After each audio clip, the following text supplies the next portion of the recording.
Hey everybody, this is Luke from Covert Drones. Just doing a little mod video today real quick. Just got in Mavic Mini here, so I wanted to make sure that I could get the remote modded for you guys.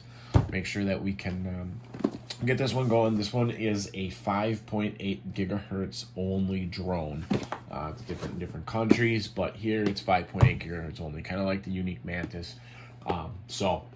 All antenna systems will work with this remote and this drone that I carry. I'm now carrying Alien Tech as well. They carry a 5.8 gigahertz, real nice compatible antenna that I'll show you a link for on the site as well. So just want to get going real quick on it, doing a little unboxing video for you guys too here. Got the Mavic Mini, super duper small, super lightweight drone, real cool. I like it a lot. It's really neat. I definitely think that it'll live up to the hype for sure. It's got a real small battery compartment here for the drone. It's real nice, so I like it a lot. So it's got downward sensors only on there, nothing in the forward. I'm assuming that these spots here, they maybe were thinking about putting them in there, but they did not end up doing it. So there's the camera on there as well. Got a 3-axis, nice gimbal on there. So I really like it. I think it's a cool drone. Kind of just a spark too. So anyways, here's the remote right here. Really similar to all of the other remotes that we've done, especially in the Mavic series drones. It's going to be a similar install to those as on those. So here, let me get in a little bit. Sorry about that. There we go. All right, so and I'll try and bring it up close as well here. So anyway, so we'll get going here on the remote install. All right, so a lot like the other ones here, we've just got 2 screws that we need to take out right here. As I guess as similar as the other Mavic series that we've done. Mavic Air, DJI Spark, Mavic Pros, they all have the same style remote, so it's going to be all the same here. So get this going here. That's all right. And then we're going to pop our little clips out right here, just like so. Oops. Just a little shot off on you there. And we'll pop this one out here. There we go. All right, so we're just gonna pop out our little clips here. All right, so that just kind of opens up our bottom casing, just like on the other ones there. So you can pop this off here, like so. Just work it around. It's only clipped on there. That's all it is, nothing more. But be very careful when you're prying this thing up, because there are wires and stuff underneath there and you don't want to catch it. So that's all that's underneath there. As you can see, it's just clipped in there. So next, what you're going to want to do, just like the other ones as well, it's got this 4-wire wire harness for the joysticks that need to come up right here, 1 on each side there. So you're going to want to make sure you get these up before you take apart any more of the remote. Work it up on each side, just like this. Make sure you got your wires disconnected. Then what you got here are 2 little screws here. Oops, sorry. 1 and 2 right there. So you got those 2 screws as well that you're gonna have to take out to get the front faceplate off.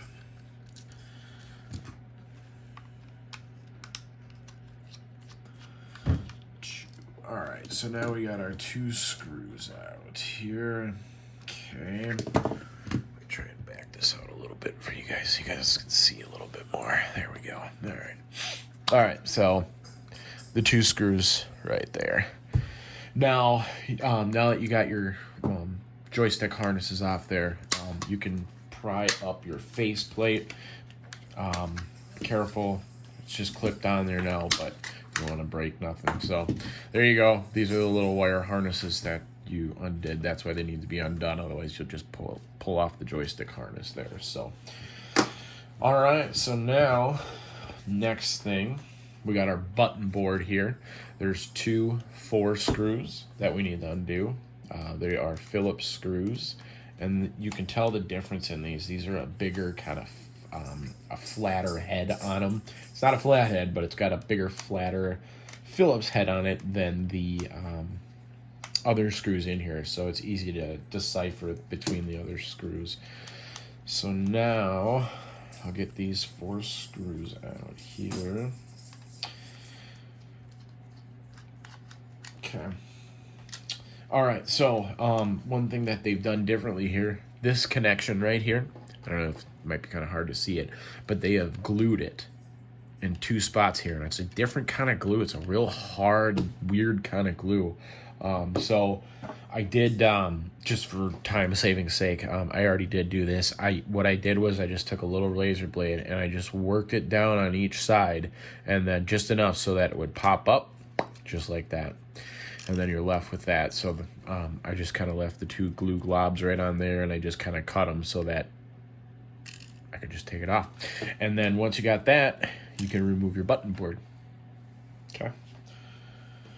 All right, so next, now there's going to be 4 screws. 1, 2, 3, 4 screws right there that we need to undo. And this is for the battery.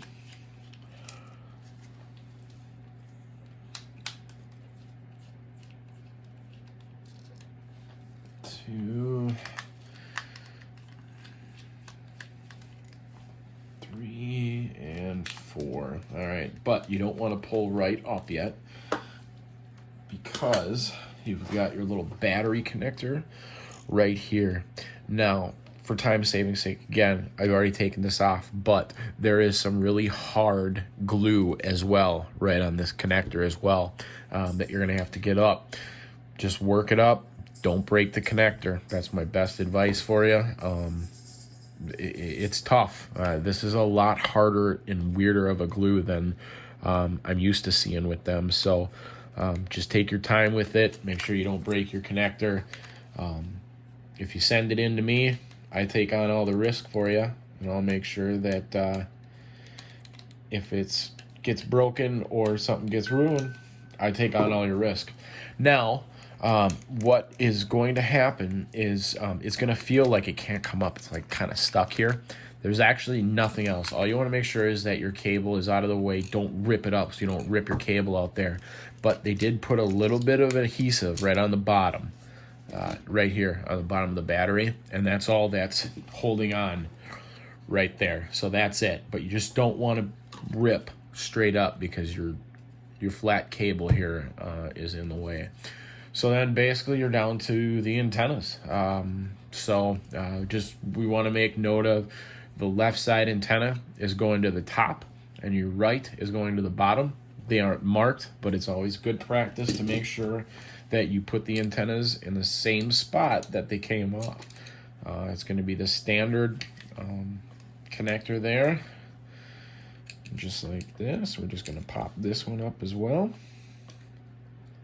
Take your time with it. Wiggle it up and down if you need to. All right. Next, we'll pop out our antenna. In previous videos, I showed you a real nice, easy way to get these out. You just stick your flathead in there, and then you pry it down, and then you can just pull your antenna straight out. It works real nice. You can just see one side only has the lip there. I don't know if you can see that or not, but there's a lip on this side, and this side there's not. So all you got to do is just depress this one side with the lip in, and then you're able to just pull out the antenna. So I'll do that with the other side here. Excellent. There we go. All right. Both antennas are out. And now we are ready to put in our kit. So I will be right back. All right, so I'm back here. I'm gonna put a couple of different kits in, depending on which antenna system that you're gonna go with or anything like that. Like I said, all antenna systems are gonna work in here. So I'm gonna show you 3 different ones that I carry: the Titan system, the Forehawk system, and then the Alien Tech system. I really think that the Alien Tech antenna is really going to be nice with this one here. Just because of portability, stuff like that, and it's a 5.8 only antenna. So anyways, this is the Titan system here. This one is just your plain black plastic connectors that you have over the antenna here.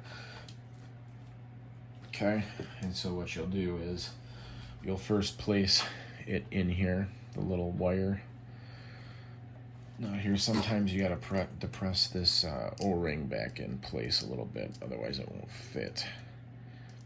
Push it just down a little bit there, and then all you'll do, place it in there just like that, and then sandwich it with your other part, and just put your nut on there, just like so. All right, and then all you're gonna do is you're gonna pop these in. They are tabbed and keyed there, just like the hole is here. And so you're gonna depress this in there. Oops, just like this. Okay, there we go. And then just do the same with the other side here. Okay, there we go. And then you can unscrew these. I like screwing these in. I think it just holds it together nicer when you're popping them in, the two plastic pieces there. And then you can just stick your T-lock on like so and put your nuts back on the top, and then put everything back together, and then you have your Titan set up. All right, now I will be right back and I will do the 4-hawks. All right, so now I'm going to put in the 4-hawks cables inside here. Make sure you can see me here. There we go. So you're going to take your cable and your other cable. You will place your bracket right on top. She kind of fell through on me. Like so. Well, you can do one side at a time as well, just so it holds in better. You just stick your nut on top right like that, so that it's holding the bracket down, as you can see there. And then we will do the same for the other side. Just don't tighten it down all the way so that you can slip it back over. Like so. And then you're just going to screw your nuts down. You'll put your antenna wires back on. You'll tape them down right in here and run them in the cavities, just so out of the way, so that they're not going to get pinched when you put the battery compartment back down. But there you go. That's the 4-hawks setup there.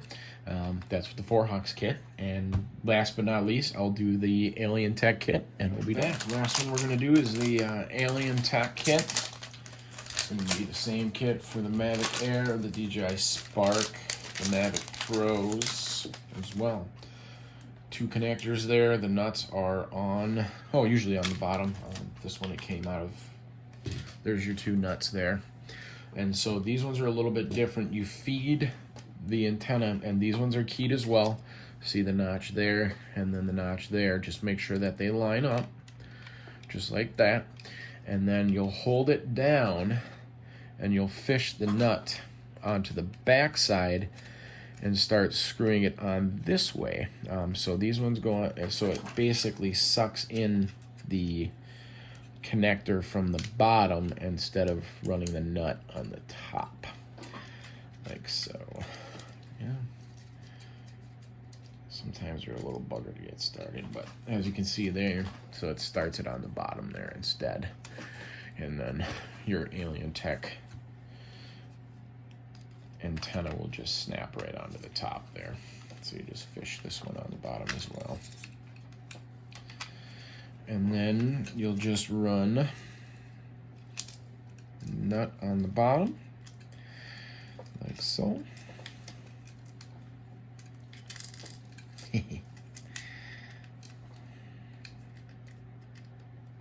Sometimes you're a little better. There we go.